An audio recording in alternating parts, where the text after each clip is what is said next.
Yeah, the new Civil War movie looks pretty dang good. Just saw the trailer, and yeah, I already know who I'm gonna be voting, rooting for. You know what I'm saying?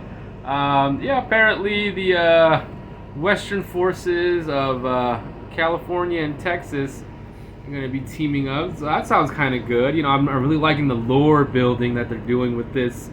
You got Kirsten Dunst in it. Oh man, it's gonna be great. And yeah, you got the what's it called? I don't know what his name is. The guy that did he portrayed Pablo Escobar, and that should be interesting. So yeah, it's like I'm gonna be rooting for the terrorists in this upcoming Civil War movie. Just a little pun right there, a little joke. Please don't promote terrorism. Uh, you know, but yeah, no, it should be a fun one. I think I might have to go. I don't really go to the movies that much, but I think I might have to go and get a ticket for this one. It looks like a good night out, and maybe we'll get into a little a political stabbing.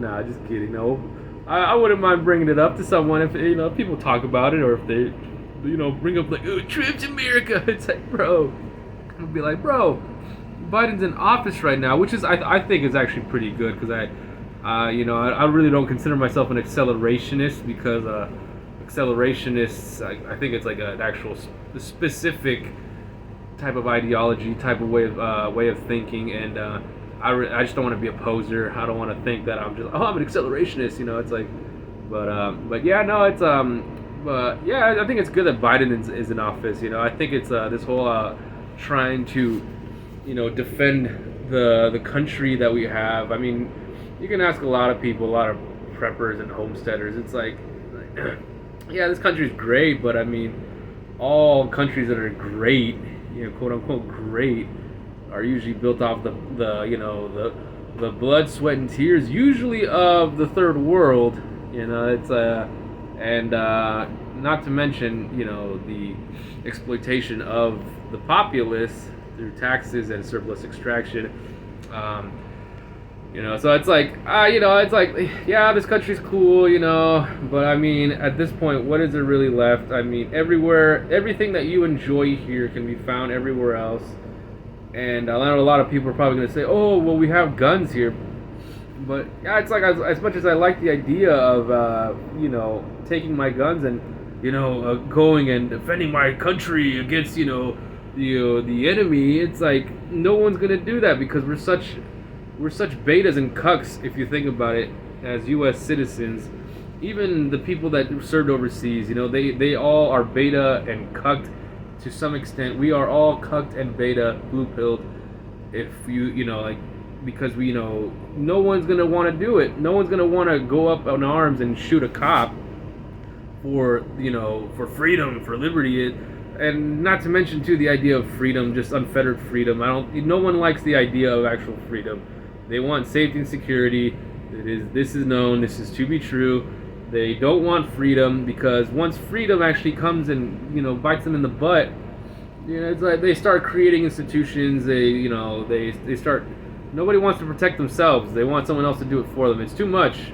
But what was I getting to? Yeah, no. Everyone is usually, it's like, especially all these dudes with liberty or death. 1776. I see that a lot. In the gun community, in the Second Amendment community, and it's kind of funny because I think it is. I like the sentiment. I like this sentiment of rebellion, but in reality, it's like these guys are really like for order and security as well. And they're all about their jobs. They're all about their jobs, and they complain that the people that are, doing all this kind of like phony, weird activism on the streets, these leftists, these stupid freaking leftists, it's like they complain. It's like, oh, get a job, go do this. It's like, but it's like, yeah, no, everybody complains about those types of people, but I mean, who's to say that they don't have jobs? This kind of really tired out that the right kind of like, tries to take ownership of, working hard in the job market and everything. It's like, oh, you're all about jobs. It's like, even though the jobs that you get are basically like backbreaking, like borderline slave labor. But and then it's like, like they don't pay that much too, especially the yield is as good as it's like none of these jobs are going to be as good as anything as like doing it on your own, and then you get that cucked response from people saying, oh yeah, then why don't you do it on your own then?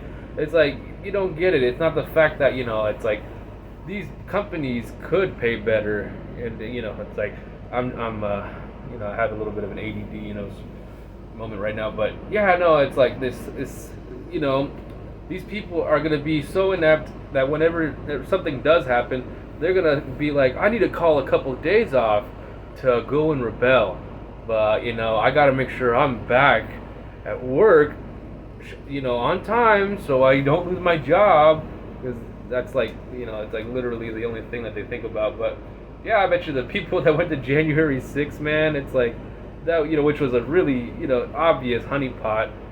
If you think about it, it's like you don't even really think about it. It is a honeypot. I mean, why January 6th? Either way, I that was literally people took their time off. You think they all just decided, oh, I'm not going to work today? No, these guys planned it in advance and they went over there. Yeah, it's like January 6th would have been a good idea.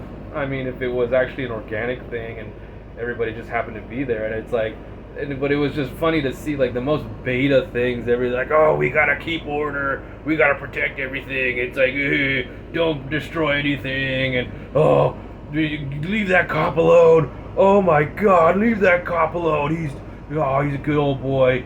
And it was just, oh my goodness. It's like, I mean, they're already calling you terrorists. They're already calling you this and that. It's like, I don't know. I just think it's kind of phony.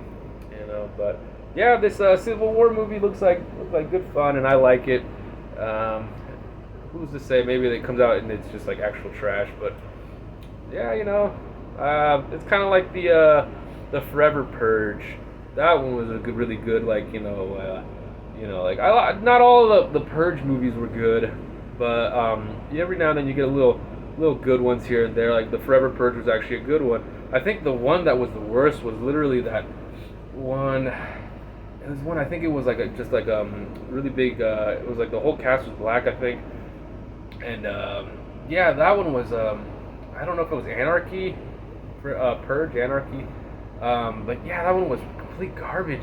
It was so garbage, and it was like literally it was like a product of its time, because it came like a little bit after like Trump became president, and there was a scene where like out of the sewer, this dude with a Trump mask comes out trying to grab, one of the chicks, her breasts, and yeah, it was just like complete, just like like it was propaganda. It really was. It's like I don't even really like like I don't I'm not a Trump dick rider. I don't suck on his wiener. It's like, but it's like at the same time I was just kind of like, bro, it's like this rabid TDS, like an actual TDS. Was just it was just pathetic, and it was just kind of funny to see. It's like this dude with a Trump mask coming out of the sewer, coming and grabbing. He's coming after your titty. He's coming after your puniti. It's like, but yeah, I don't know. So, but yeah, just that's about it.